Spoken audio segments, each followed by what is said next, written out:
Cheetah release ಮಾಡಿದಂತಹ ಬಳಿಕ ದೇಶವಾಸಿಗಳನ್ನ ಉದ್ದೇಶಿಸಿ ಪಿಎಂ ಮೋದಿ ಮಾತನಾಡಿದ್ದಾರೆ. ಪ್ರಧಾನಮಂತ್ರಿ ಭಾಷಣ ಭಾರತದಲ್ಲಿ ಕೆಲ ವಿಶಿಷ್ಟ ಪ್ರಾಣಿಗಳ ಸಂತತಿಯನ್ನ ನಶಿಸಿ ಹೋಗ್ತಾ ಇವೆ. ಇನ್ನು ನಶಿಸ್ತಾ ಇರುವಂತಹ ಪ್ರಾಣಿಗಳ ಸಂತತಿಯನ್ನ ರಕ್ಷಣೆ ಮಾಡಬೇಕಾಗಿದೆ.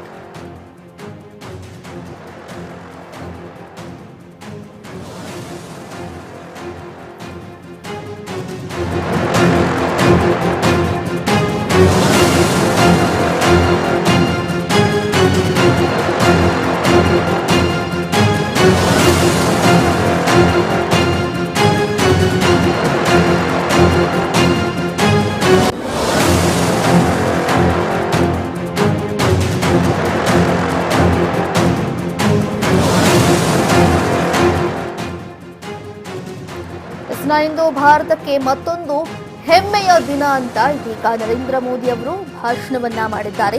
ನನಗೆ ಇಂದು ಬಹಳ ಸಂತೋಷವಾಗಿದೆ. ಇಂದಿನ ಯೋಚನೆ ಭಾರಿ ಸಂತೋಷವನ್ನ ತಂದುಕೊಟ್ಟಿದೆ. ಚೀತಾ ರಿಲೀಸ್ ಮಾಡಿದಂತಹ ಬಳಿಕ ಇದೀಗ ನರೇಂದ್ರ ಮೋದಿ ಅವರು ಆಡಿದಂತಹ ಮಾತುಗಳಿವೆ. ಚೀತಾ ಕಳಿಸಿದ ನಮೀಬಿಯಾ ಸರ್ಕಾರವನ್ನ ಅಭಿನಂದನೆ ಮಾಡ್ತೇನೆ ಅಂತ ಇದೇ ಸಂದರ್ಭದಲ್ಲಿ ಹೇಳಿದ್ದಾರೆ. ಇನ್ನು ದೇಶವಾಸಿಗಳನ್ನ ಉದ್ದೇಶಿಸಿ ಮಾತನಾಡಿದಂತಹ ನರೇಂದ್ರ ಮೋದಿ ಅವರು ತಮ್ಮ ಸಂತೋಷವನ್ನ ಇದೀಗ ಹಂಚಿಕೊಂಡಿದ್ದಾರೆ. ಯಾಕಂದ್ರೆ ಎಲ್ಲೋ ಒಂದು ಕಡೆ ಸಾಕಷ್ಟು ಪ್ರಾಣಿಗಳ ಸಂತತಿ ನಶಿಸಿ ಹೋಗ್ತಾ ಇರುವಂತಹ ಹಿನ್ನೆಲೆ ನಾವು ಪ್ರಾಣಿಗಳ ರಕ್ಷಣೆಯನ್ನ ಮಾಡಬೇಕಾದಂತಹ ಪರಿಸ್ಥಿತಿ ಇದೀಗ ನಿರ್ಮಾಣವಾಗಿದೆ. ಆ ಒಂದು ಬೆನ್ನಲ್ಲೇ ಈ ಒಂದು ಕಾರ್ಯ ನನಗೆ ಬಹಳಷ್ಟು ಹೆಮ್ಮೆಯನ್ನ ತಂದುಕೊಟ್ಟಿದೆ ಅಂತ ನರೇಂದ್ರ ಮೋದಿ ಅವರು ಇಂದು ಭಾಷಣದಲ್ಲಿ ಹೇಳಿಕೆಯನ್ನ ನೀಡಿದ್ದಾರೆ. जैव विविधता की सदियों पुरानी जो कड़ी टूट गई थी, विलुप्त हो गई थी, आज हमें उसे फिर से जोड़ने का मौका मिला है. आज भारत की धरती पर चीता लौट आए हैं. और मैं ये भी कहूंगा कि इन चीतों के साथ ही भारत की प्रकृति प्रेमी चेतना भी पूरी शक्ति से जागृत हो उठी है. मैं इस ऐतिहासिक अवसर पर सभी देशवासियों को बहुत बहुत बधाई देता हूं. विशेष रूप से मैं हमारे मित्र देश नामीबिया और वहां की सरकार का भी धन्यवाद करता हूं, जिनके सहयोग से दशकों बाद चीते भारत की धरती पर वापस लौटे हैं. मुझे विश्वास है ये चीते न केवल प्रकृति के प्रति हमारी जिम्मेदारियों का बोध कराएंगे, बल्कि हमारे मानवीय मूल्यों और परंपराओं से भी अवगत कराएंगे. साथियों, जब हम अपनी जड़ों से होते हैं तो बहुत कुछ खो बैठते हैं. इसलिए ही आजादी के इस अमृत काल में हमने अपनी विरासत पर गर्व और गुलामी की मानसिकता से मुक्ति जैसे पंच प्राणों के महत्व को दोहराया है. पिछली सदियों में हमने वो समय भी देखा है जब प्रकृति के दोहन को शक्ति प्रदर्शन और आधुनिकता का प्रतीक मान लिया गया था. 1947 में जब देश में केवल आखिरी 3 चीते बचे थे तो उनका भी साल के जंगलों में निष्ठुरता और गैर जिम्मेदारी से शिकार कर लिया गया.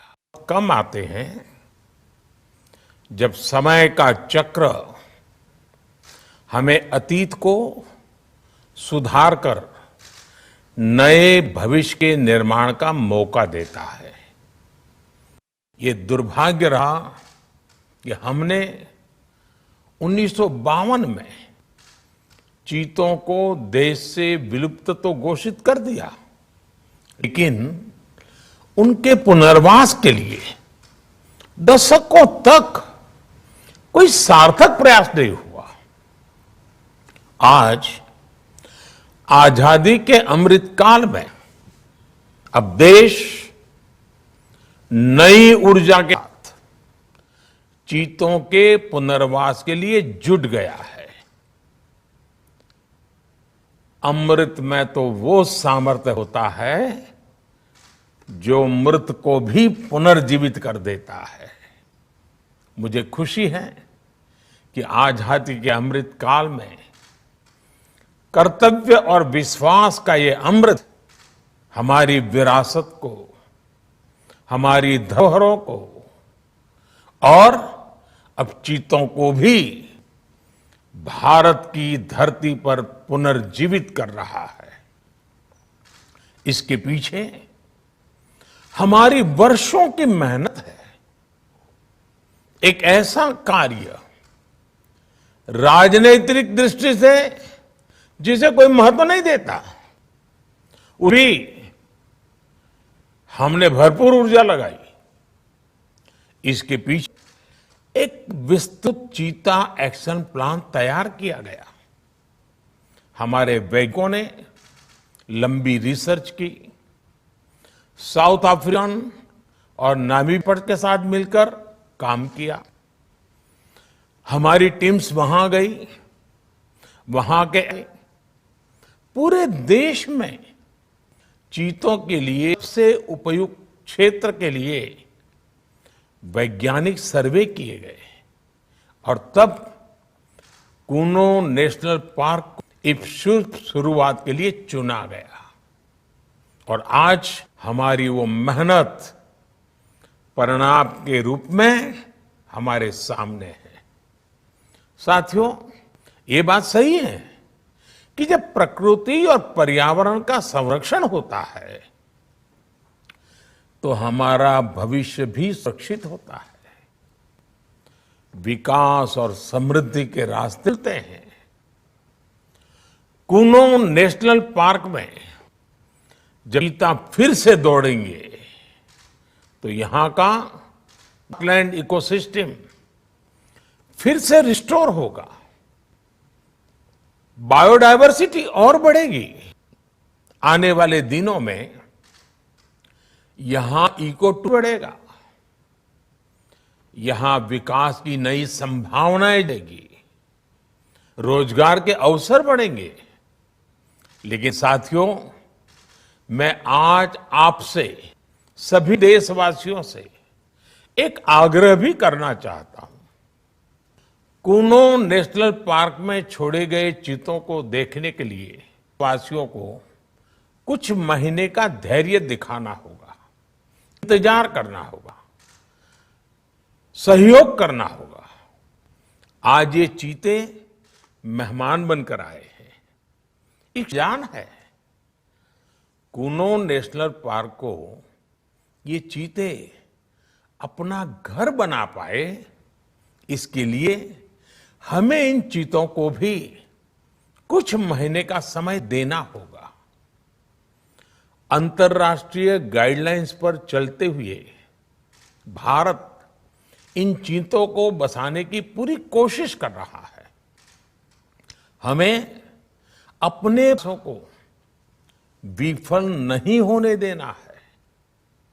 साथियों, दुनिया आज जब प्रकृति और पर्यावरण की देखती है तो सस्टेनेबल डेवलपमेंट की बात करती है।